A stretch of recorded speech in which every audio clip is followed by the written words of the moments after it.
मित्रांनो नमस्कार।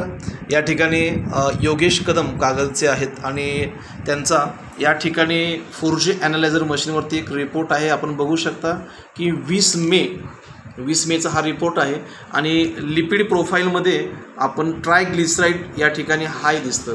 Triglyceride normal range 1.25 ते 2.25 आहे, पण 5.589 दिसत होतं आणि त्याच्यामुळं त्यांना हार्ट फंक्शनला प्रॉब्लेम येण्याची शक्यता, पुढे जाऊन त्यांना धोका झाला असता। परंतु आपण त्यांना त्याचवेळी किवा कंपनीचा हेलिंग स्प्रे दिला आणि त्याच्यानंतरचा हा लेटेस्ट रिपोर्ट आहे। हेलिंग स्प्रे गेली 2 महिने तेव्हापासून मेपासून घेत आहेत, जून जुलै ऑगस्ट आणि नंतर आता ह्या 3 महिन्यानंतरचा त्यांचा हेलिंग स्प्रेचा आलेला लिपिड प्रोफाईलचा रिझल्ट या ठिकाणी आपण बघूया। सध्याचा म्हणजे आजचा 2 सप्टेंबरचा हा रिपोर्ट आहे। आपण बघू शकतोय लिपिड प्रोफाईलमध्ये आपण पुन्हा चेक करू।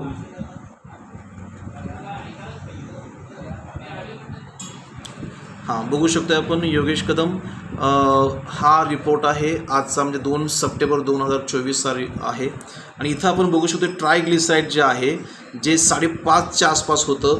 मित्रांनो फक्त 1.326 ट्रायग्लिसराईड आहे, नॉर्मल रेंजला आहे। याचा अर्थ संपूर्ण रक्तवाहिनीमधील जे बॅड कोलेस्ट्रॉल आहे, जो चिकट पदार्थ ब्लॉकेज म्हणून आपल्याला पुढे जाऊन पाहायला मिळू शकतो। हार्ट फंक्शनला प्रॉब्लेम आला असता, परंतु हेलिंग स्प्रेचा वापर केल्यामुळं ट्रायग्लिसराईड नॉर्मल झालेला आहे। हे एक उत्तम उदाहरण आहे। तेव्हा किवा कंपनीचा हेलिंग स्प्रे हार्ट आणि ब्रेन फंक्शनसाठी मित्रांनो ब्लॉकेजसाठी अतिशय रिझल्ट देणार आहे, याचा पुरावा या ठिकाणी आपल्या सर्वांच्या समोर आहे। धन्यवाद।